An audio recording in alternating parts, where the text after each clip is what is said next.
And finally, even the engine fire warning light came on.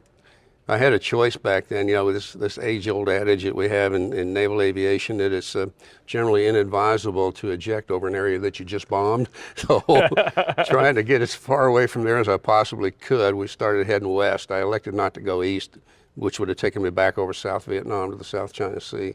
And I elected to go to the west to try and get to Thailand and get across the Thai border. 15,000. Ordnance pulled off the target, and I tried to figure out a running heading would probably be the least likely that I would be bagged on, if you would. But unfortunately, those guys were pretty good. They've been sitting there for a year or two doing nothing but shooting at American airplanes, and they pretty much had the routine down. As I pulled it off the target, my wingman said, "Dave, I think you've been hit. Looks like you're trailing smoke." I looked down at the instrument panel. I didn't see much of anything going on. I said, that's probably just cons because we're in a real high humidity area there. But shortly after that, the lights started to come on, The Christmas yellow tree. ones at first, Right. right? You get hydraulic one, and then you got your utility hydraulic, engine oil pressure low, this, that, and the other. And finally, even the engine fire warning light came on. I had a choice back then, with this age-old adage that we have in naval aviation that it's generally inadvisable to eject over an area that you just bombed. So trying to get as far away from there as I possibly could, we started heading west. I elected not to go east, which would have taken me back over South Vietnam to the South China Sea.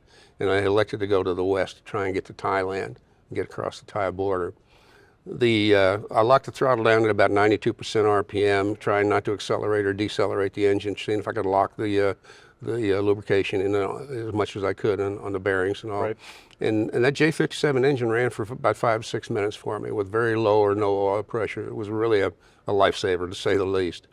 I got to 12,000 feet, and I was joined up by an F-4 that was coming off a PAC-6 mission, going back to Yubon Air Force Base. And of course, all this time I was able to talk to the people on guard, tell them I was in extremis and probably would need help. I didn't make it to Yubon, so I had to go ahead and eject. The first big bang I got, the guy that was chasing me, I said, "Dave, you had about 15 feet of flyer at the tail of your aircraft there." And I said, "Well, it's still running. Let's hang on a little while longer." And then finally, the second time, the big bang was out the front and the back of the engine. So it started to unwind, so it was time to get out. The ejection system, there was a Martin Baker, was an F5 seat. It was it was a powder seat. It wasn't a rocket like you got today. And so when you fired that thing, you went, like right away. Yeah. The F-8, the canopy did go. You could go through the canopy, but the normal sequence was that the canopy would go. And once the whole thing, I was about 12,000 feet, so the whole sequence kept going, pushed you away from the seat. So, the chute deployed fully and completely. And you looked up and you see this absolutely beautiful canopy above you up there with all the panels intact. And wow, it worked. How neat is that? And then you look down, you see your airplane making its final approach, just heading for the ground. Pretty sad.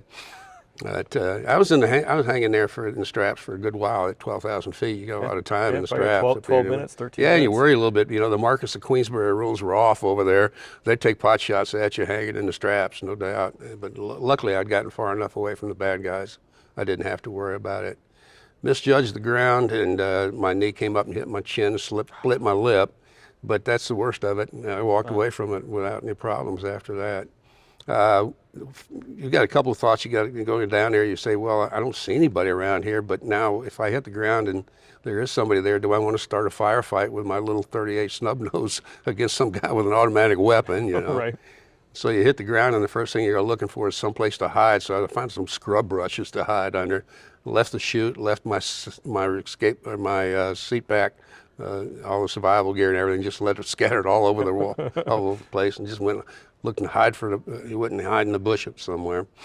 And I'd been talking to the guys and telling them, I was in trouble. So they had launched the helicopter. So I was only on the ground about 20, maybe 30 minutes at the most, until they came and picked me up. And all the stuff that I left scattered around as well, too. That's incredible. Obviously being able to get out and get away a good bit, Yeah. being able to talk on the radio. I was a lucky fellow. I was a very lucky fellow, no doubt. You're dealing with a lot of things. We do survival school, and they do some case studies of different things, one of which an F-117 that went down, but in the chute, he's talking on the radio. So his pickup was very quick versus Scott O'Grady, who got shot down in the F-16. He spent some time evading on the ground. Right. And then just trying to talk about just getting the rescue forces going, Yeah. and you trying to get as close to them as possible is, Sure. is a huge deal. So